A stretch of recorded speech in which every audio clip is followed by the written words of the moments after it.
Нашата соговорничка следна не очекува на Skype со конференцијата Медиумска писменост во дигиталните простори. Денеска мрежата за медиумска писменост го отвара 5-тото издание на деновите на медиумска писменост.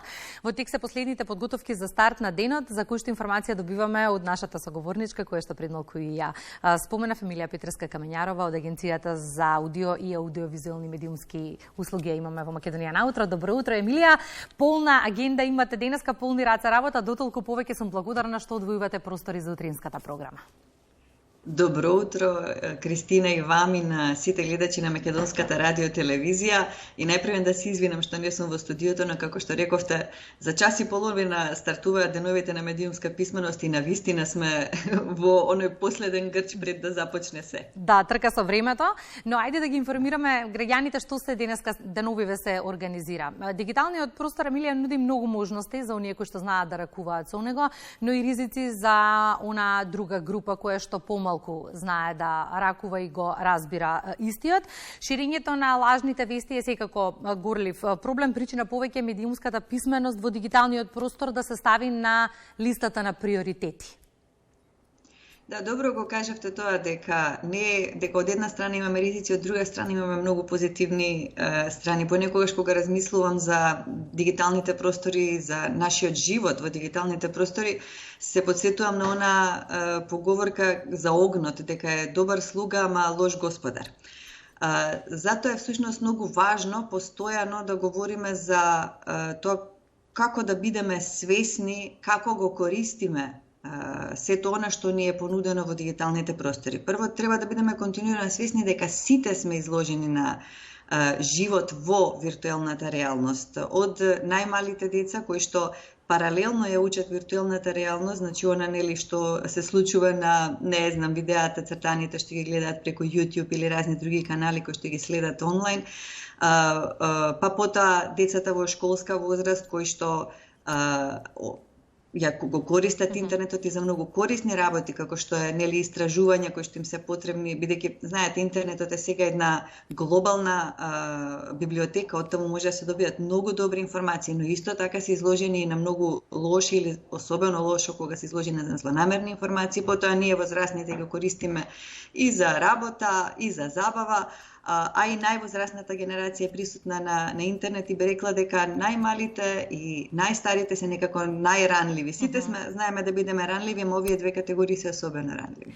Брз лажни вести носи ова е годинашното мото, се чини во една реченица сублимирано се против што треба да се бориме и да се едуцираме од друга страна. Да, апсолутно. Значи, еден од аспектите на медиумската писменост е всушност и како да се заштитиме од различните видови дезинформации.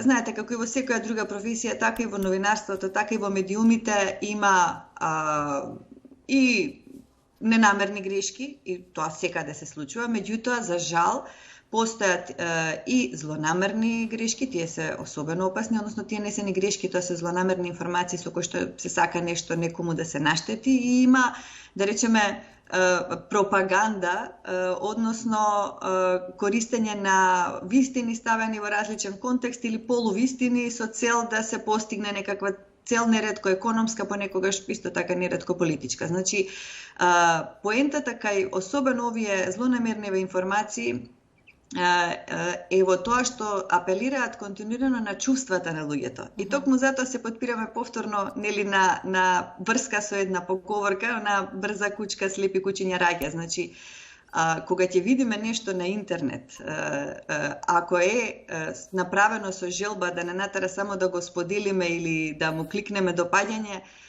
со цел нели да се добие некаков профит или некаква друга цел, тогаш најмногу ќе апелира на нашите емоции. Затоа треба да подзастанеме, треба да подразмислиме пред било што да споделиме или било што да направиме на интернет. Знаете, интернетот ви е како еден голем настан, особено социјалните мрежи, како еден голем настан кој што во исто време го гледаат милиони луѓе. Треба да бидеме свесни дека се што ќе направиме на интернет, особено се што ќе направиме на социјалните мрежи, е како да сме се качили на главната бина на тој настан и го кажуваме таму од таа бина. Од таму да не се поведуваме по емоциите, туку да размислуваме, да се подпираме на сопственото рацио. Деновите на медиумска писменост се чини еден од најзначајните национални настани кои што ги обединува граѓаните, образовните институции, граѓанските институции и меѓу другото државните на поголема едукација на темата. Како се организирани оваа година и во кој сегмент е вклучена АВМ? Значи, агенцијата е иницијаторката која што 2017 ја даде иницијативата се формира мрежата за медиумска писменост, затоа што бевме свесни дека има многу актери кои што повеќе од деценија предходно работеа на прашањето на медиумската писменост. И добро е што се формиравме, бевме тогаш 35, сега сме веќе 85. Агенцијата е вклучена на тој начин што го координира одржувањето на деновите на медиумска писменост, во кој што поголем број членки организираат своји настани и ние имаме своји настани. Еве, ако ми дозволите само накусо, денешната конференција ќе има неколку сесии. Првиот панел се однесува на градење отпорност кон штетните влијанија на дезинформациите и го организира Фондацијата Метаморфозис. Вториот панел ќе се посвети на влијанието на дигиталниот свет врз децата и младите и него го организира МИМ. Понатаму третиот настан е работилницата која што организира агенцијата и таа е посветена на новите предизвици за медиумската писменост во дигиталното време од аспект на медиумите, но и од аспект на тоа како граѓаните ги користат медиумите. Во наредните денови ќе има и преиспитување, преразгледување на улогата на медиумите на заедницата за прашањето на медиумската писменост. Тоа е онлайн дебата која ще организира Институтот РЕСИС. Понатаму делегацијата на Европска унија и Македонскиот институт за медиуми ќе имаат изложба наречена Стаклена соба, дигиталниот свет стапица за вашите лични податоци. Ќе се презентира модел за медиумска писменост во рамки на проектот Инклузивно и креативно медиумско образование кој што го работи Институтот за комуникацијски студии заедно со партнери од Финска и од Италија. Во Битола ќе имаме настан професор доктор Маријан Танушевски, кој што е дописник на МИА, ќе организира пресагол, ќе има подкаст на Радио МОВ посветен на медиумската писменост во дигиталните простори. Советот за етика во медиумите ќе има јавна седница, во Охрид ќе има 2 настани, 2 обуки, едната на Метаморфози заедно со Председателскиот центар за политичко образование, а другата на Институтот за комуникацијски студии како носител на УНЕСКО катедрата за писменост во иднината и медиумските простори. Сдруженијето на новинарите ќе организира настан на кој што ќе ја промовира својата новинарска академија и повторно МОВ ќе имаат уште една дебата и на крај годишен состанок на мрежата за медиумска писменост. Реков јас полни раце работа. Полни раце работа, да. навистина. Поголема медиумска писменост, Емилија, зависи од координираното функционирање на различни општествени сегменти. Во тој контекст, што е најнеопходно да направиме сите ние за нашите граѓани подобро да ги разбираат и медиумите и информациите? Потребно е сите да соработуваме едни со други, да бидеме свесни дека медиумската писменост не е нешто што се однесува само на медиумите или нешто што се однесува само на образованието или на кој било друг сегмент. Значи, медиумската писменост подразбира, да речеме, и финансиска писменост.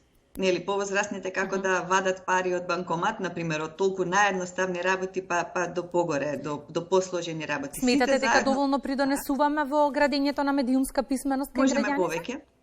Можеме повеќе, работиме многу, но можеме повеќе, треба сите координирано да работиме. Еве да речеме и деновиве на медиумска писменост не ги правиме ние сами како национален настан, тие се дел од глобален настан, од глобалната недела на медиумска писменост која што организира УНЕСКО преку својата алијанса за медиумска и дигитална писменост. Значи, онака како што како држава го наоѓаме своето место во глобалниот придонес кон развивањето на медиумската писменост, така секој поединец, секоја институција, буквално секој во општеството треба да го најде своето место, дали преку својата професионална улога, но и преку своето секојдневно постапување да помогне сите заедно да имаме повисоко ниво на медиумска писменост. Ќе ве ослободам за точно 1 минута, бидејќи обврските ви започнуваат сосема накусо во една реченица. Ако видовме, слушнавме што се како обврска имаме сите општествени сегменти во насока на подигнување на медиумската писменост на граѓаните, која е улогата на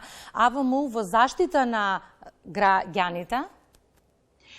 Значи, нашата улога е повеќе слојна. Од една страна, ние ги следиме медиумите, да речеме, ќе одам со конкретни примери, за таа една минута не е практично да искористиме. Да речеме како се применуваат правилата за заштита на малолетниците во програмата, нели, која програма за која возраст е наменета. Или, да речеме, од аспект на рекламирањето, дали граѓаните ја добиваат во емисиите информацијата дека внатре се пласираат производи. Дали, да речеме, сме имали таква ситуација во соработка со Агенцијата за храна и ветеринарство, дали се точни вистините рекламите кои што се емитуваат за да ги заштитиме и на тој начин граѓаните.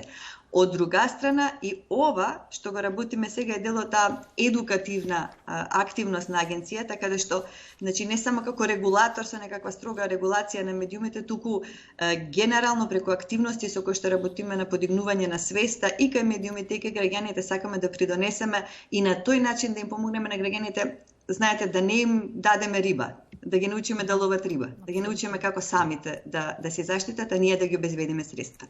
Благодарам за гостувањето во Македонија наутро, вака виртуелно, но ни ги дадовте сите информации кои што ни беа необходни. По завршувањето на деновите на медиумска писменост, повторно ќе ви имаме овде во студиото 5 да видиме како помина се, може така? Да, ви благодарам многу, само да ги повикам граѓаните.